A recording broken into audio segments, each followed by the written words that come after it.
Breaking aviation news. Good afternoon, and welcome to Vertical Aviation News Network. Thank you again for joining us today. Uh, I'm currently out of the country and in Southeast Asia, and so it's in the middle of the night here, so we can't be out on the ramp today, so we are inside. And today's topic, we're going to be discussing a false bomb threat that was uh, did on a plane and what that entailed and what that leads to. And uh, and we'll also kind of touch also on some of the NTSB stuff that we were discussing last week that we didn't get to complete due to the technical difficulties that we were having last week. And as always, my disclaimer, any discussion that we have related to accidents, uh, it's everything is speculation and opinion, and only the official reports from the appropriate authorities can be relied upon. So, moving on. So, a story that broke yesterday was a uh, two passengers on a Cebu Airlines flight in the Philippines.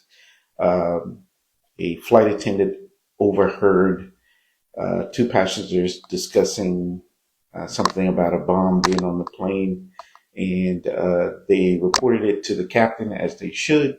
The captain then relayed that to the tower, declared an emergency. Soon as they landed as soon as they landed, the plane was evacuated.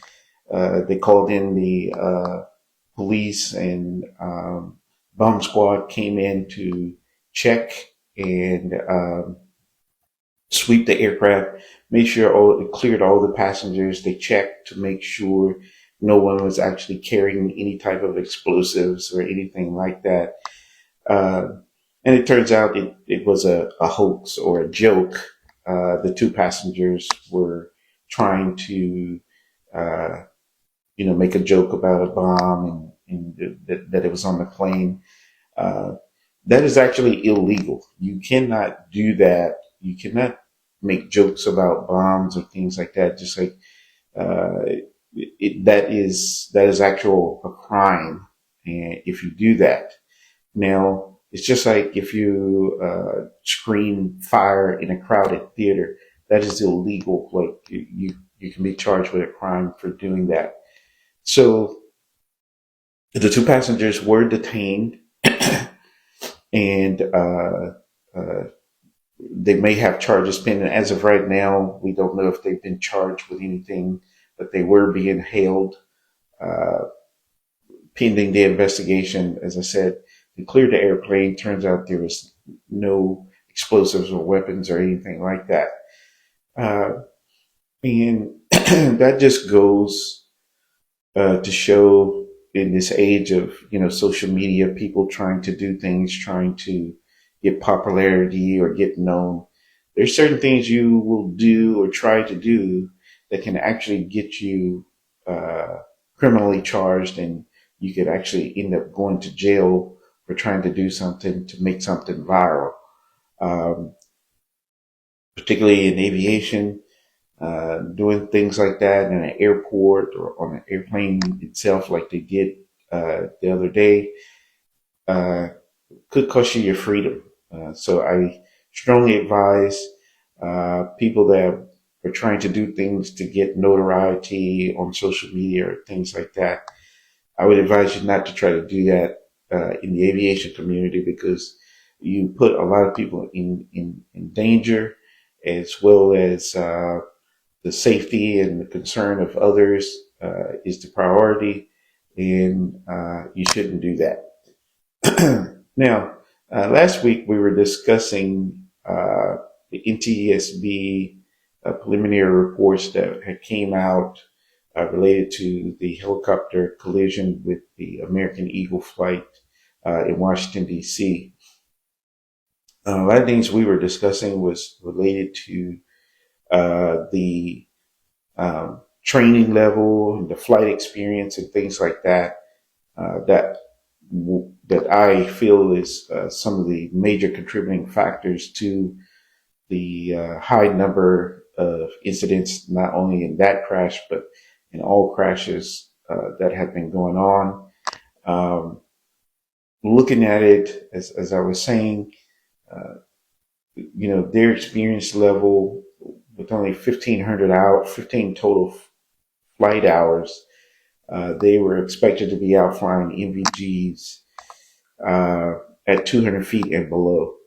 And the skill level that's required for something like that is very high, because you have to really be comfortable flying that low under MVGs. It is one of the most difficult flight modes that you can operate. And looking at some of the reports from around all military branches, as well as on the civilian side or commercial side, uh, the flight experience level is just not there anymore, because a lot of the senior people have retired out. Um, Standards have kind of we've kind of gotten lax in the standards, because we have had such a good safety record, and because of technology has gotten so good as it has. I think the standards have gotten a little lax, and people have not been training up to the level that they should, because as I said before, all these different things that came out to make aviation in particular a little bit more easier to do. Now people automatically just rely on that stuff and don't really have a solid foundation uh, for flying and doing the things that uh, the little things that really make a tremendous difference in flight planning, knowing what you're going to do, knowing what you're going to do in the event of an emergency and things like that. We had to, when I was going through flight training, it was much more challenging, and some other different challenges also uh, that uh, made you much more prepared for what you were going to be dealing with out in the real world, as we would say. So, with that being said, the MTSB decided that they were going to permanently restrict that flight route when anyone was operating off of that runway, and I think that is okay. I just think they should have just restricted it at night, because that's one of the major contributing factors. But I also think that they have to look at the training and look at the experience level of as contributing factors as well, related to all of these incidences that have happened. Um, so, and also, just kind of switching gears a little bit, there was another crash on yesterday. Uh, a cargo plane uh, uh, out of Somalia crashed. Uh, a cargo plane crash, killed all five people on board. The reports are still coming in. It's relatively uh, a new tragic accident. And in that part of the world, it's a little bit more difficult to get information.